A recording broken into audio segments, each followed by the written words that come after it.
ಎರಡೇ ವಾರದಲ್ಲಿ ಸರ್ಕಾರಿ ಜಾಗವನ್ನು ಒತ್ತುವರಿ ಮಾಡಿಕೊಂಡಿದ್ದವರಿಗೆ ಮನೆಗಳನ್ನು ಅಲಾಟ್ ಮಾಡೋದು ಇನ್ನೆಲ್ಲರೂ ಕಂಡು ಕೇಳರಿಯೋದಕ್ಕೆ ಸಾಧ್ಯನಾ? ಇದು ಲೋನು ಸಬ್ಸಿಡಿ ಎಲ್ಲ ಕೊಟ್ಟು ಈ ಮಧ್ಯದಲ್ಲಿ ಆ್ಯಕ್ಚುಲಿ ಅಪ್ಲಿಕೇಶನ್ ಹಾಕದಂಥ ಅರ್ಹರು ಇವತ್ತು ಹೌಸಿಂಗ್ ಬೋರ್ಡ್ ತನಕ ಬಂದು ಗಲಾಟೆ ಮಾಡೋದು.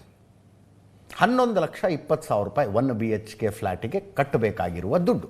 ಅವಕ್ಕೆ ಕ್ರೈಟೀರಿಯಾ ಇದೆ, ಒಂದು ಯಾರಿಗೆ ಈ ಮನೆಗಳನ್ನು ಅಲಾಟ್ ಮಾಡಬಹುದು ಅಂತ ಒಂದು ಕ್ರೈಟೀರಿಯಾ ಇದೆ. ಅಡ್ವಾನ್ಸ್ ದುಡ್ಡು ಕೊಟ್ಟು ನಮಗೆ ಮನೆ ಈಗ ಅಲಾಟ್ ಆಗುತ್ತೆ ನಾಳೆ ಅಲಾಟ್ ಆಗುತ್ತೆ ಅಂತ ವೇಟ್ ಮಾಡ್ತಾ ಇರೋರು ಗಲಾಟೆ ಮಾಡ್ತಿದ್ದಾರೆ. ಈಗ ಫಸ್ಟ್ ನಮಗೆ ಕೊಡ್ರಿ ಮನೆಗಳನ್ನು ಅಂತ. ಬೇಕಾದಾಗಲಿ ಕಾರಣ 11,20,000 ಒಂದು ಫ್ಲ್ಯಾಟಿನ ಬೆಲೆ. SC ST ಸಮುದಾಯದವರಿಗೆ ಆ ಫ್ಲ್ಯಾಟ್ಗಳನ್ನು ಅಲಾಟ್ ಮಾಡಿದರೆ 1,70,000 ಕಟ್ಟಿದ್ರೆ ಸಾಕು. ಇದಕ್ಕೆಲ್ಲ ಕೇರ್ ಮಾಡಲ್ಲ. ಡೋಂಟ್ ಕೇರ್ ದೆನ್ ವೈ ಕಣ್ಣೀರ್?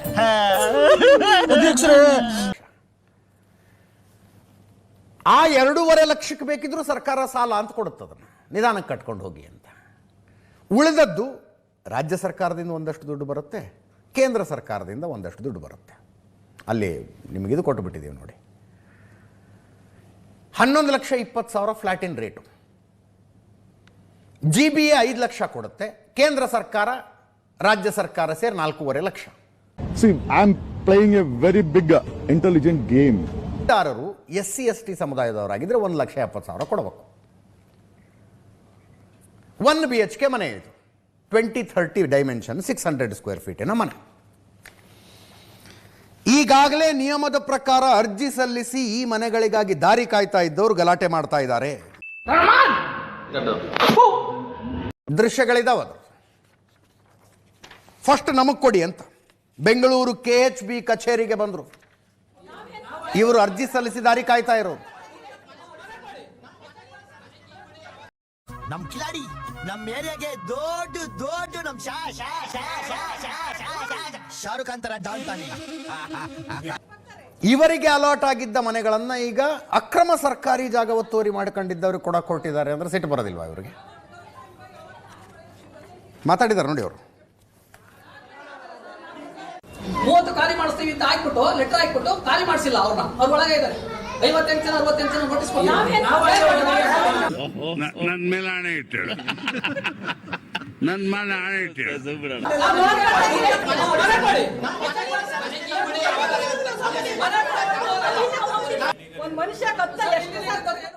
ಸರ್ ಹೇಳ್ತಾರೆ ಮಾನವೀಯತೆ ದೃಷ್ಟಿಯಿಂದ ಕೊಡ್ತಾ ಇದೀವಿ ಅಂತ ನ್ಯೂಸ್ ಅಲ್ಲಿ ಹೇಳ್ತಾ ಇದ್ರು. ಆ ಮಾನವೀಯತೆ ನಾವು ದುಡ್ಡು ಕಟ್ಟಿದ ಮೇಲೆ ಇವ್ರಿಗೆ ಯಾಕಿಲ್ಲ? ನಾವೇನು ಇವ್ರನ್ನ ಫ್ರೀಯಾಗಿ ನಾವು ಇದು ಮಾಡ್ತಾ ಇಲ್ಲ. ನಾವು ದುಡ್ಡು ಕ್ಲಿಯರ್ ಮಾಡಿದೀವಿ, ಸಬ್ಸಿಡಿ ಅಮೌಂಟ್ ಬಂದಿದೆ, ನಾವು ಫಲಾನುಭವಿ ನಿಜವಾದ ನೈಜವರಾಗಿರೋದಕ್ಕೆ ನಮಗೆ ದುಡ್ಡು ಬಂದು ಬಿದ್ದಿದೆ, ಎಲ್ಲ ಆಗಿದೆ. ಕೋಪ ನಿಮ್ಗೆ ಗೊತ್ತಿಲ್ಲ, ಏನೇನೋ ಇದೆ, ಇಷ್ಟು ಸಾಕು. ಅವ್ರಿಗಾಗಿ 2 ದಿನದಲ್ಲೇ ಮಾಡೋರು ನಮ್ಗೆ 10 ತಿಂಗಳಿಂದ ತಿರುಗಿಸ್ತಾ ಇದ್ದಾರೆ. ಬಾಡಿಗೆನೂ ಕಟ್ಟಿ ನಾವು EMI ಎಷ್ಟು ಅಂತ ಕಟ್ಟಕ್ಕಾಗುತ್ತೆ ಸರ್? ಎಲ್ಲ ಬಡವರು, ಬೆಂಗಳೂರಲ್ಲಿ ಎಷ್ಟು ರೇಟ್ ಇದೆ ಅನ್ನೋದು ನಿಮ್ಗೆ ಗೊತ್ತಿದೆ.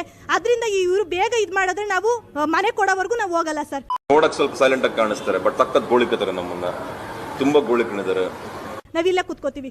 ದುಡ್ಡೆಲ್ಲ ಕಟ್ಟಿಸ್ಕೊಂಡು ಈ ಥರ ನಾಟಕ ಮಾಡಿದ್ರೆ ಈಗ ಕೇವಲ 3 ದಿವಸದಲ್ಲಿ ಅನಾಹುತ ಆಗಿರೋದು. ರಾಹುಲ್ ಗಾಂಧಿ ಅವ್ರು ಬೋಸ್ಟ್ ಏನೋ ಫೋನ್ ಮಾಡಿರು ಅಂದ್ಬಿಟ್ಟು ಅವ್ರಿಗೆಲ್ಲ ನೀವು ಕೊಯ್ಗೆಲ್ಲ ಕೊಡ್ತಾ ಇದ್ದೀರಾ. ನಾವೇನು ಮಾಡಿದ್ದೀವಿ? ನಾವೆಲ್ಲ ದುಡ್ಡು ಕಟ್ಟಿದ್ದೀವಿ. ನೀವು ಅದರಿಂದ ನಿಮ್ಮ ಮುಖಾಂತರ ಇದೇನು ನ್ಯಾಯ ಬಗೆಹರಿಸ್ಬೇಕು ಅಂತೇಳಿ ಒಂದೇನೆ ಮಾಡ್ಕೊತೀವಿ.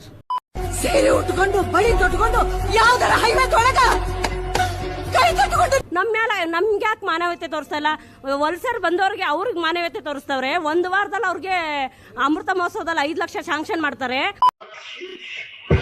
ಮಿಕ್ಕಿದ ಅಮೌಂಟ್ ಲೋನ್ ಮಾಡಿಸ್ಕೊಡ್ತಾರೆ. ನಾವು ಲೋನ್ಗೋಸ್ಕರ ನಮಗೆ ಲೋನ್ ಇದು ಎಲಿಜಿಬಿಲಿಟಿ ಇಲ್ಲ ಅಂತ ನಮ್ಗೆ ಲೋನ್ ಕೊಡಲಿಲ್ಲ. ಹಂಗಾಗಿ ಮಕ್ಕಳ ಒಡವೆ ಎಲ್ಲ ತಗೊಂಡೋಗಿ ನಾವು ತಾಳಿ ಸಮೇತ ಅಡ ಇಟ್ಬಿಟ್ಟು ನಾವು ಕಟ್ಟಿದ್ವಿ ಮಿಕ್ಕಿದ ಬ್ಯಾಲೆನ್ಸು. ಗೌರ್ಮೆಂಟ್ ಇಂದ ನಮ್ಗೆ 1 ರೂಪಾಯಿ ಸಪೋರ್ಟ್ ಇಲ್ಲ ಸರ್. ಆದ್ರೆ ಇವರು ನಾವು ದುಡ್ಡೆಲ್ಲ ಕ್ಲಿಯರ್ ಮಾಡಿ 10 ತಿಂಗಳಾದ್ರೂ ಇವ್ರು ನಮಗೆ ಮನೆ ಕೊಡ್ತಾ ಇಲ್ಲ. ನಿನ್ನೆ ಮನೆಗೆ ಅವ್ರದ್ದು ಕೇರಳ ಇಂದ ಫೋನ್ ಬಂದ ತಕ್ಷಣ ಅವ್ರಿಗೆ ಕೊಡ್ತಾರಲ್ಲ, ಇದು ಯಾವ ನ್ಯಾಯ? ತುಂಬಾ ದಿವಸದಿಂದ ಅದೇ BBMP ಆಯ್ತು, ಝೋನ್ ಚೇಂಜ್ ಆಯ್ತು, ಗ್ರೇಟ್ ಆಫ್ ಬೆಂಗಳೂರು ಆಯ್ತು, ಹೆಡ್ ಆಫೀಸ್ ಆಯ್ತು, ಹೆಡ್ ಆಫೀಸ್ ಇಂದ BBMP ಬರೀ ಓಡಾಡ್ತಾ ಇದೀವಿ. ಬೆಳಗ್ಗೆ ಎದ್ರೆ ನಾವು ಮನೆ ಕೆಲಸ ಎಲ್ಲ ಬಿಟ್ಟು ಓಡಾಡ್ತಾ ಇರ್ತೀವಿ, ಅದೇ ಕೆಲಸ ನಮ್ದು.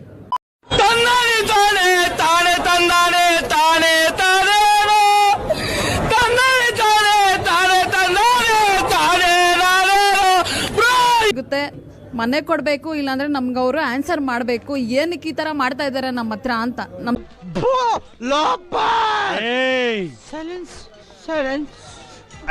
ಅವ್ರಿಗೆ ಮಾತ್ರ 10 days ಅಲ್ಲೆಲ್ಲ ಇದು ಮಾಡ್ತಾ ಇದ್ದಾರೆ, ಡಿಸಿಷನ್ ತಗೊಂಡಿದ್ದಾರೆ ಮನೆ ಕೊಡ್ತೀವಿ ಅಂತ. ನಾವೇನ್ ಮಾಡಿದ್ದೀವಿ? ನಾವೇನ್ ಅನ್ಯಾಯ ಮಾಡಿದೀವಿ ಸರ್? ನಾವು ಓಟ್ ಹಾಕ್ತಾ ಇದೀವಲ್ವಾ?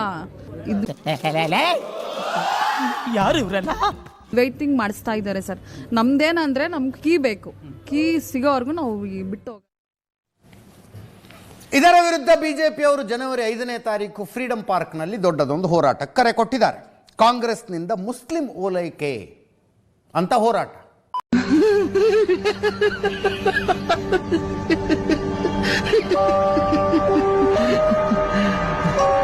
Okay.